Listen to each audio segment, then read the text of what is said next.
to Charlie's Toolbox, a place to decenter men and center yourself.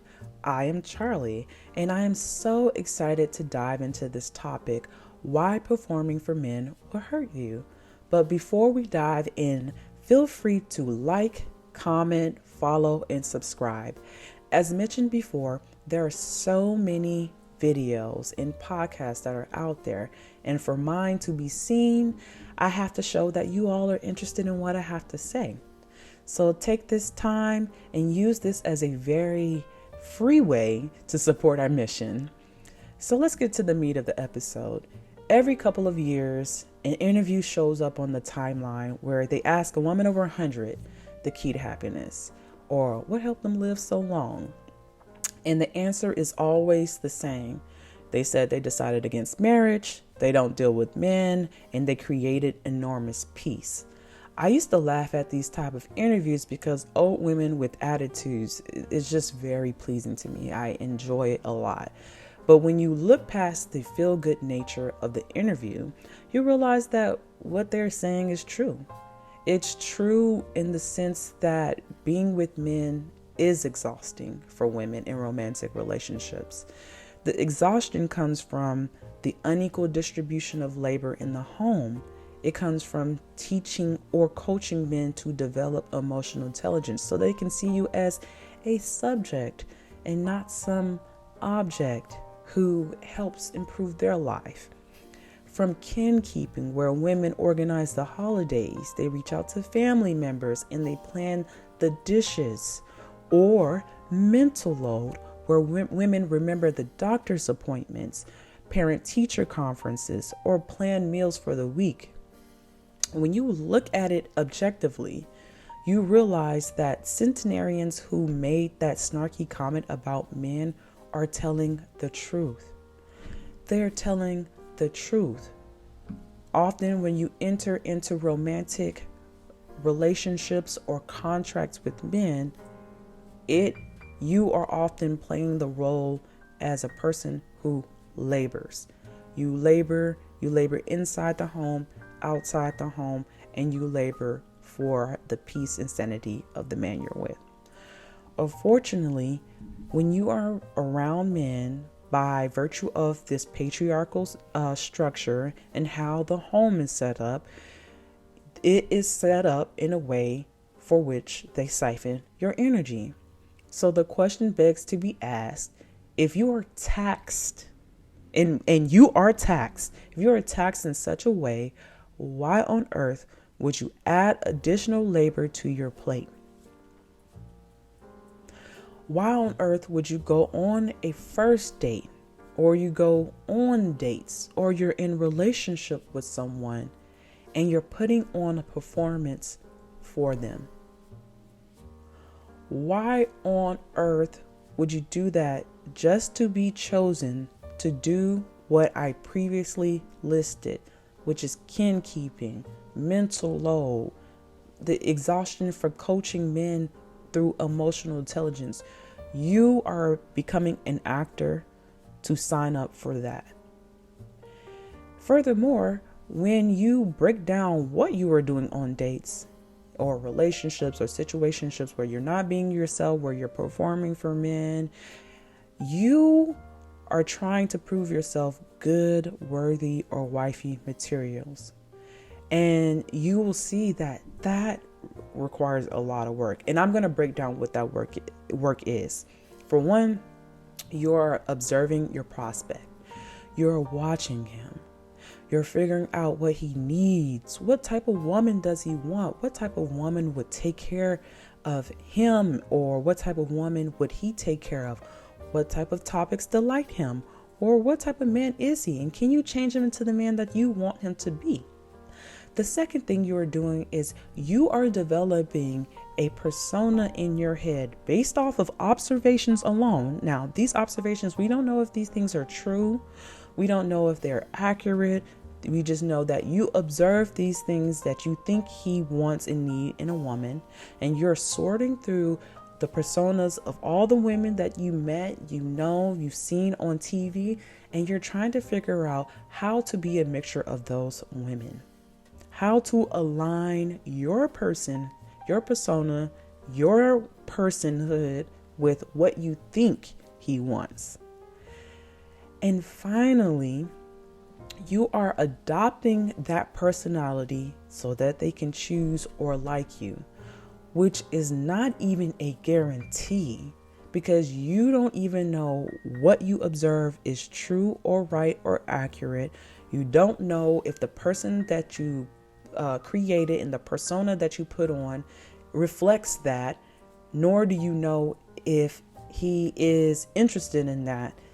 And then you're going to change all of your behavior to be this idea that you made up. And you're doing that while conversing, while trying to enjoy yourself, while trying to eat, we're trying to live. You're being all this for this person who you're dating. This looks like a worthiness issue. It looks like a worthiness issue because if you believed in your worth, you think that people would find it an honor to spend time with you, which is the truth. You are worthy as you are. You do not need a persona. You do not need to perform. You do not need to be an actor to be appreciated, loved, and cared for. Beyond the labor you are doing due to gender roles and the performance you are putting on while dating, when you think about patriarchy, the structure, the ideas, the theories, the results, the actions behind, the actions that men and women do, you will realize that patriarchy is really nonsensical. It doesn't make sense. It doesn't make sense, which means that all of these theories and these ideas that men have about women or the type of women that they want, it never makes sense. For example, men want to have a great sexual experience with women, but they do not want them to be sexually experienced. That's nonsensical. That doesn't make sense. That's a contradiction. You cannot have that. You cannot have both. But for some reason, men think that they can. Men want women to be docile and let men lead, but they chase women who are brazen, career-oriented, or dictate their lives, or they don't fulfill the role that they want in this structure. So how can they demand a docile woman when they don't even fit in the role of patriarchy or what patriarchy is? What they say they desire versus what they do and want is always kind of contradictory or nonsensical. And that's because of patriarchy. These ideas do not make sense. It does not last. It does not create healthy and loving bonds. So what good is using your energy guessing what men want, changing yourself to be that, and committing to it when they themselves do not know what they want?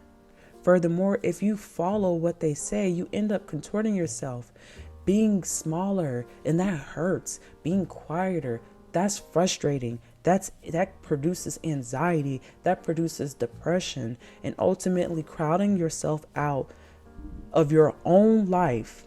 You crowd yourself out of your own life just to be with the man. Outside of labor, there's so many points as to why you should not perform for men. Outside of labor, outside of patriarchy not making sense, the guessing game you are creating, outside of all of that, you're creating a power dynamic that is not to your benefit. You are putting on a performance and engaging with this man so that you can be in a power dynamic that does not benefit you. If they know that they can control you by merely existing, because mind you, that's what this guy is doing. You're on a date, you're dating him, you're in a relationship. This guy's just being himself. And by simply being himself, you are changing yourself. You are changing yourself. So if they know they can control you by merely existing, what do you think this means to them? What are you signaling? What are you saying? What are they saying? They are saying, what are you saying? You are saying that through existence alone, that it's easy to manipulate you. Because look at what you did without words. They didn't even say anything. Imagine what could happen if he spoke sweet nothings to you. Imagine what could happen if he did the bare minimum. If he could exist and you change, then if he did the bare minimum and spoke sweet nothings, oh my gosh, who knows what he could have? Who knows what kind of person you would create for him? Who knows what type of labor you would do for him? Like how much, like if you think about it, that's a lot that you can get from someone by doing nothing. And as bad as that sounds, men do enter into relationships so that they can make their lives easy. And they can get a lot out of someone who's willing to change themselves just because he exists. So, in my last point is, if these points don't hit you hard, the emotional labor, the feeling of unworthiness that you're feeling and that you're exhibiting, the exhaustion of what you're doing in your mind, the nonsensical nature of patriarchy, if these points do not, convince you to stop performing for men, I ask that you ask a woman who did it, who performed for a man through all of their relationship, got married, and got divorced. Ask that woman why it doesn't benefit you to perform for men. They will tell you all sorts of things. They will tell you how draining it is, the time wasted, the regrets, how they lost themselves, how unhappy they were, how a big chunk of their lives they missed because they were under this illusion that you had to do things like that. They would tell you that their adequacy created man boys who are inadequate. They would tell you that it aged them.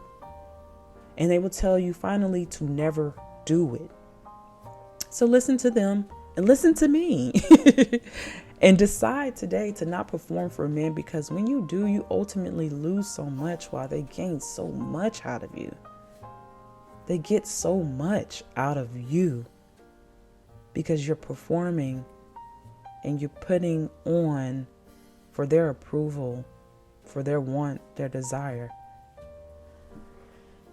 I'm sorry, that just seems like a lot. That seems like a lot. That seems draining. That seems exhausting. I can't be me. I can't be me while I'm dating, in a relationship, married. I can't live how I want to live because of that.